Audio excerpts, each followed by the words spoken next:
week on Motorway. The unmarked cars video nasties. Now why are you going into that gap there? Two people. Yet more trouble for Steve and Keir. And we're back on the road with the Dead Dog Squad.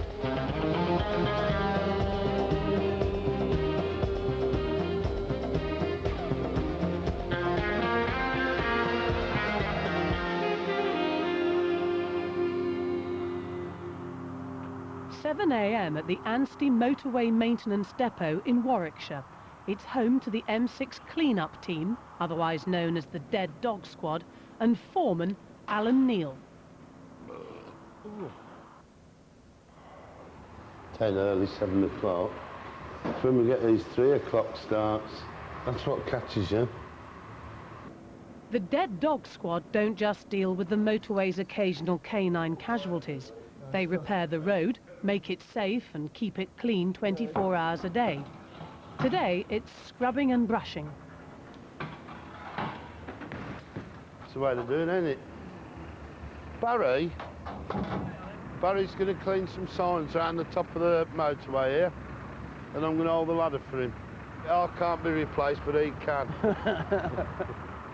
But while Alan's just beginning, the video car has already pounced. Good afternoon, sir. Good afternoon.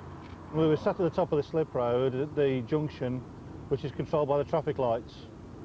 And you came past me, went through the lights whilst they were on red, and round the island. If you'd like to come and join us in our car for a second, we'll make a note of your details. As you've obviously gathered now, this is an unmarked police vehicle. Now, if you're looking across the seats here, you'll see that there's a screen which is recording from this and other cameras in the vehicle. And this is on the approach to the island. I've held it here at still to show that we're actually looking at the lights changing through amber to red. So if you just follow the sequence through. Okay. So there's the red. I've already had a look. It's 12 seconds that they're on red and we're sitting there before you appear. And there you are. And I'm thinking, oh, okay, you've missed the stop line, but you haven't. There you continue straight through. Now, you've taken due care in the fact there's nothing coming down the island, but you've completely contravened by not observing the traffic signal. I think you'll have to agree there that that is fairly clear-cut, would you not? And the fact that you do it with 2 police officers in a police vehicle next to you does attract attention. So I propose to give you a fixed penalty ticket. So it carries a £40 fixed penalty, but the very nature of the offence is it also carries a minimum 3 penalty points, and this is the minimum level on which I can do. I mean 3 points though. It's the minimum. It's the minimum, yeah. If it goes to court, it can be up to 6. And the only other thing I can say is, yes, you were taking care, but not enough because you missed the red light. But there we go. Right. Talking of lights, as you go away from here, keep an eye on these down here because they're flashing at the moment because people are going through the camera too quick. And I'd hate you to win a couple of points on the way. You don't want to compare. You don't want any more. You don't want to make it a bad weekend into a terrible weekend. Okay, cheerio.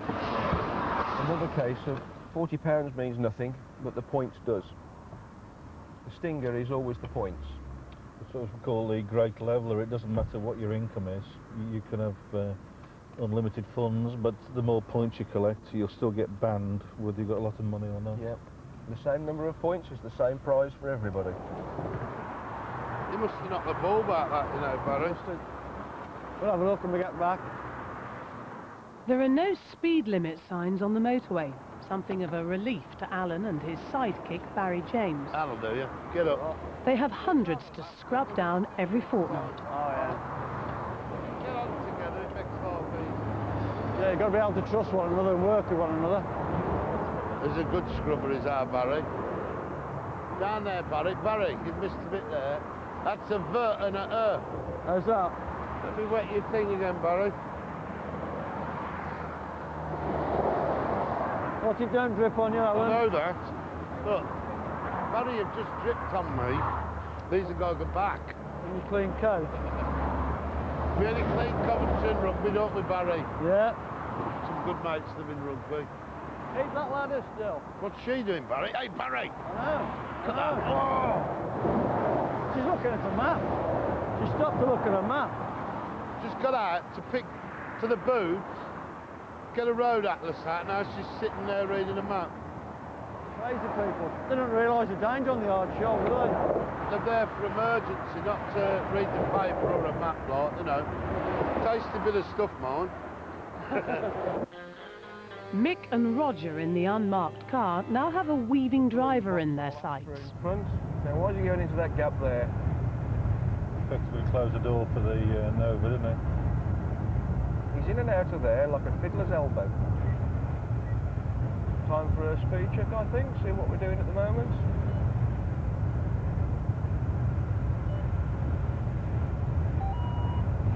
'88 through junction 9. So we're intending to essentially bring him back into the real world. This button normally brings them back into the real world.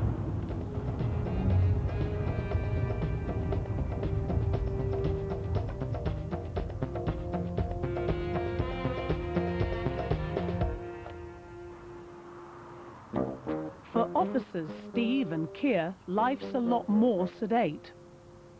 Rear near side tyre is punctured, so we've got to wait now to have a spare wheel and tyre and a trolley jack brought out to us. So depending on how soon there's somebody free, we might be sat here for 5 minutes or an hour or 2 hours. So we're stuck. Like any other motorway patrol with a puncture, Steve and Keir are stuck.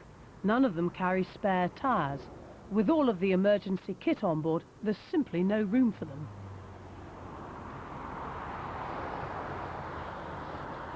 It's dead. Is that your professional opinion, Doctor, as a trained vehicle examiner? That was quite a tame puncture because we actually heard the thing bang. Worked out what it was, travelling at about 50-55 miles an hour, nice and gently across and onto the hard shoulder. But they don't always work that way. The worst one I've had was early hours in the morning on the downhill section of the M5. On our way to a colleague requesting backup, so obviously we weren't hanging around. I'm driving for all I'm worth. Had a fair old lick. Steve's there operating the radio and doing various other things. And we just didn't hear the blowout because of the noise from the vehicle and the equipment. And all was going well until we came to slow down to exit the motorway. And we controlled it. I think controlled it is a bit of poetic license. We got it from that bit onto that bit, and nothing was damaged. So I'll call that a controlled escape exercise. It's the Mercians. It's the West Mercia force which comes to the rescue. Greetings. For Mick and Roger, it's a chance to dish out a driving lesson. Your starter for 10, what's the speed limit on the expressway?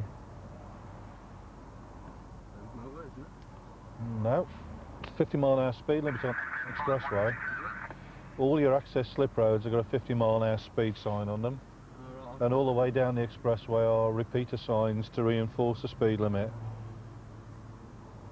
And then you come onto the main carriageway, and where the opportunity allows you to increase your speed, you're in excess of the 70 limit, aren't you? We've not got one thing, we've got a catalogue of things. If we describe it as lane changing without looking to see what the traffic's actually doing. If you notice the approach speed of the red car is getting very close to the back of that Range Rover. Yeah.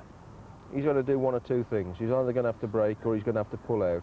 But this one coming up, we've got a situation there. You've got a small gap there, but I've already seen the closure on this one, and he's got his indicator on. So you're in and out. Now, if you'd have been looking, you wouldn't have bothered there. You'd have carried straight on. And then you're back in again, and you're coming back out again. Well, you've got to look at your speed, and your speed in the region of 80 mile an hour, so when you're going into a gap, you don't want to suddenly find yourself right up behind the bloke in front who's doing 70 and having to brake to come back out again. So what we're looking for in your driving is something to indicate that you're watching what you're doing. That gap's fine because you haven't got the same approach speed as you had before. It's a much bigger gap. If you're going to spend more than 10 seconds in a lane, it's worth changing. But if you're not going to spend more than 10 seconds in that lane, it's a wasted move. That's a flexible thing, very flexible. But essentially, if you're in and out, in and out, in and out, it's no good. Then, of course, I can wrap you over the knuckles because 70 mile per hour is the speed limit. 88 mile per hour average speed isn't. Now, for that, we could quite easily issue with a fixed penalty ticket, which carries £40 penalty and 3 penalty points. Okay, right. That's fine, Ollie. So I'm just making a note of the fact we spoke to you. That's the only note I'm making. So on that note... Be very careful how you get back in because you've only got that much room before the edge of the carriageway. And then when you get onto the M54, you know, the old speedo, you know what I mean. All right then, watch how you go. Okay. Thanks for the advice. See you again, mate. Cheers.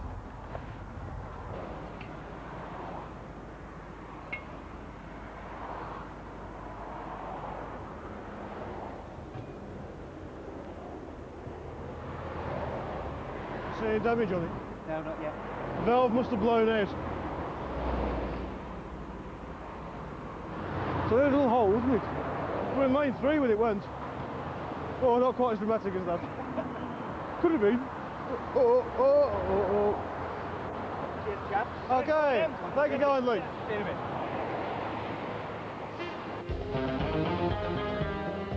bit. In part 2, yet more trouble for Steve and Keir.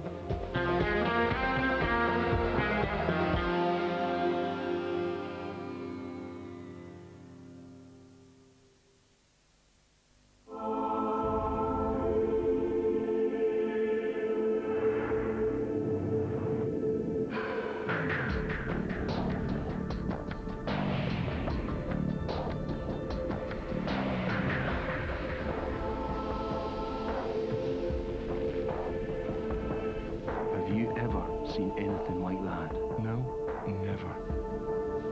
Alpha 156 from £18,000. It's not only kids who have invisible friends. Some mums do too. You can't see or smell detox, but you can trust it to kill germs like Campylobacter that cause food poisoning. What happened to your plate? Rosie's got it. Rosie, here.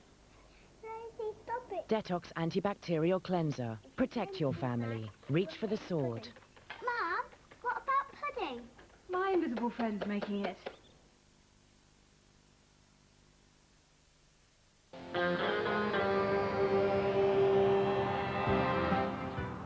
For the Dead Dog Squad, few of the jobs are what you'd call pleasant, but there's one task they all absolutely loathe.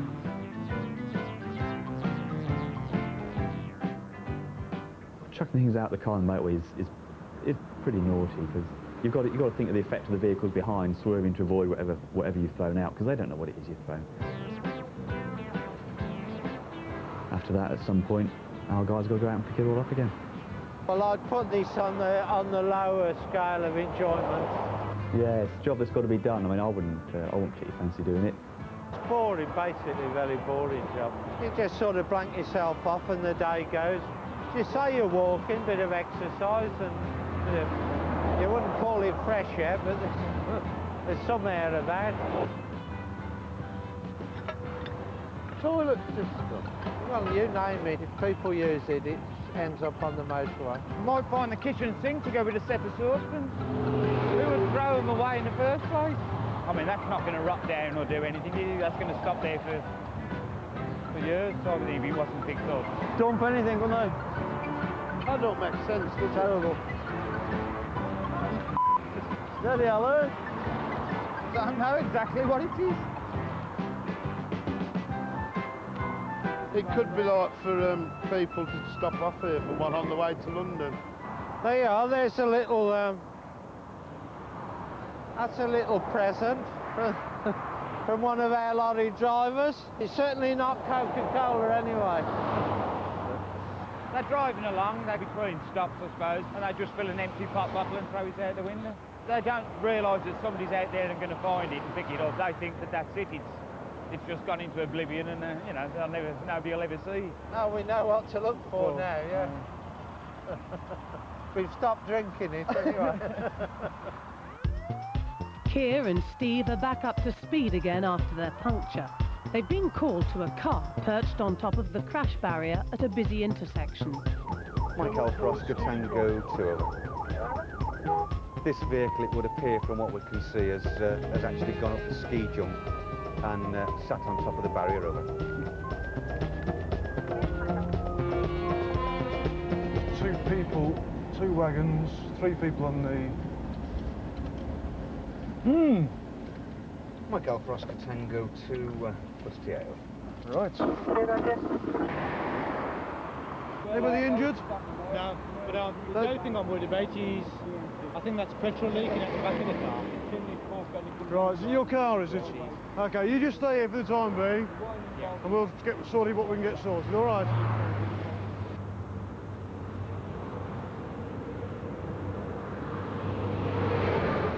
Petrol. Mike Alpha Oscar Tango 2 over. There too, a few information to make matters worse with this Rover.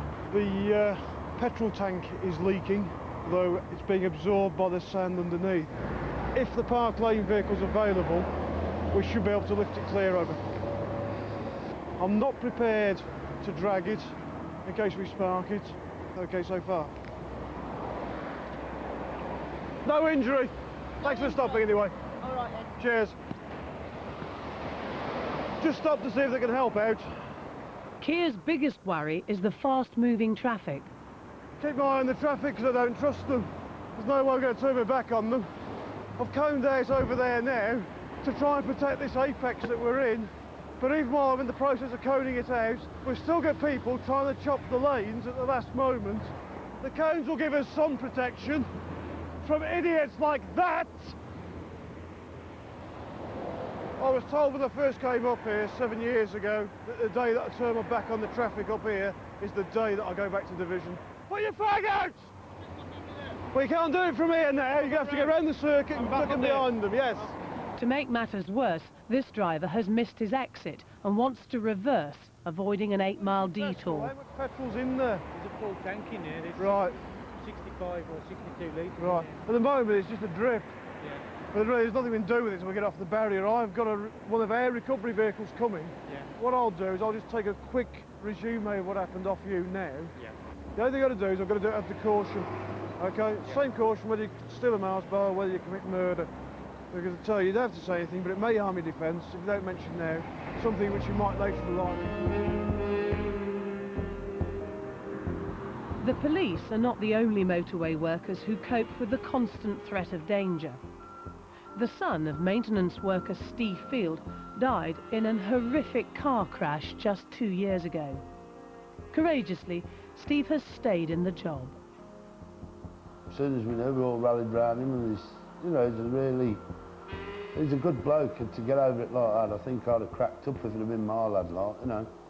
For a week or two, I was all right. I could handle it while I was here, but as soon as I left here, I couldn't handle it.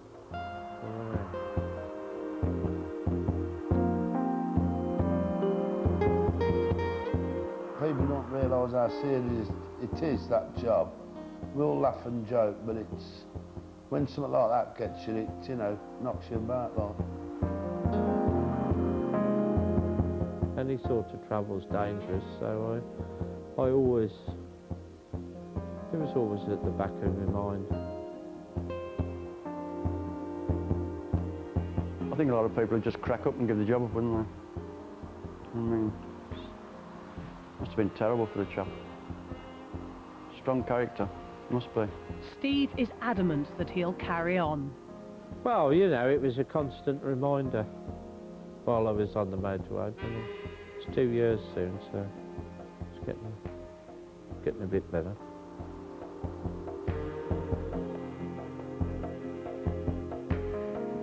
Some of the accidents I've been to have had, like, the minibus on the M40, which you'll never forget, like, things like that. But you just have to get over it. If you didn't, you'd never stop in the job. Okay, I was in the second lane going towards London. As the blue, the van just pulled out. As I tried to get out of the way, I went onto the central reservation, onto the barrier. Okay? That about right? Can you just put a signature on there to stop me adding anything in, please?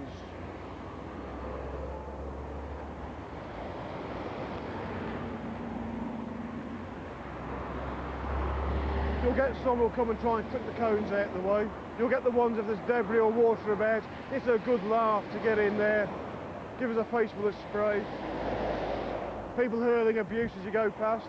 People throwing things out of the cars at you. There we go, a bit bip, look at that, see he, could have been me. I've put 4 cones down there. I can't afford to close the lane at the moment, but at least those 4 cones are trying to indicate to them that there's some danger. Here's one chopping the lane last time. Blue car, lane 3, over he comes.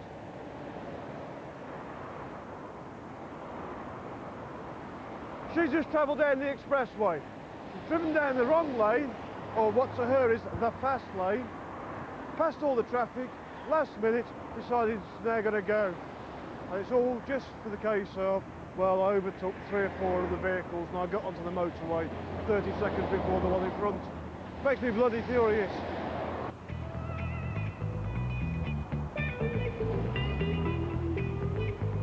To have a lane closure either side of us, please, over.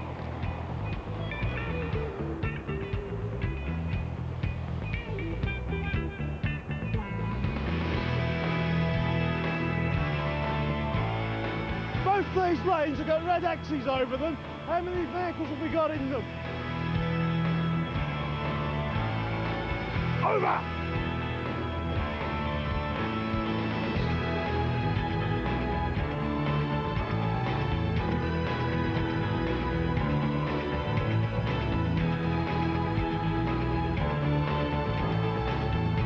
Get over!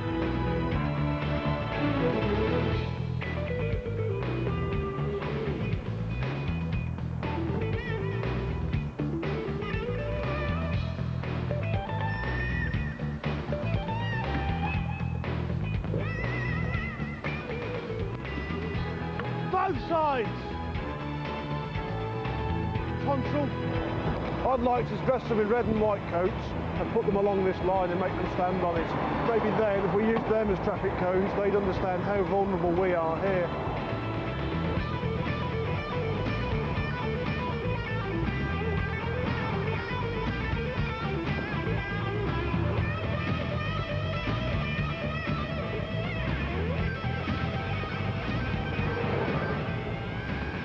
This driver was in the wrong lane, and Kia's far from pleased. How do we explain that, sir? Just completely confused by the flashing lights and all this. All I can say is it wasn't for the fact that I'm so busy doing other things, we probably wouldn't be having our driving licence this time next month, would we? No, you're quite right.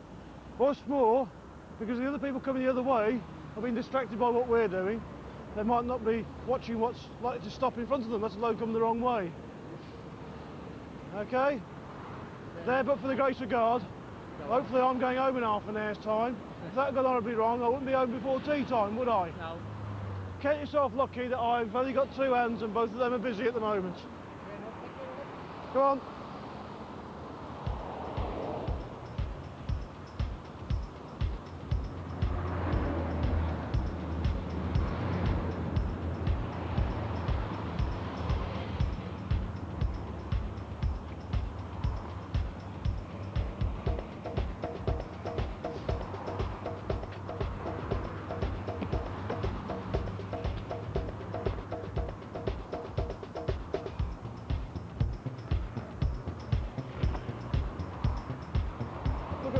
Probably all 4 lanes now, still 2 of them closed. Like Alpha Oscar Tango 2 over. There are 2 carriageways now clear. The vehicle has been removed. You might as well reopen the 2 lanes, let them do it legally now over.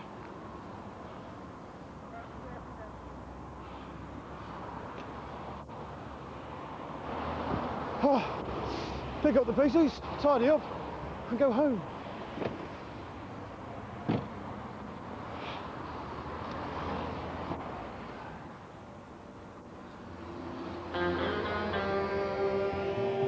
Next week on Motorway, ton up, 101 reasons to risk your licence.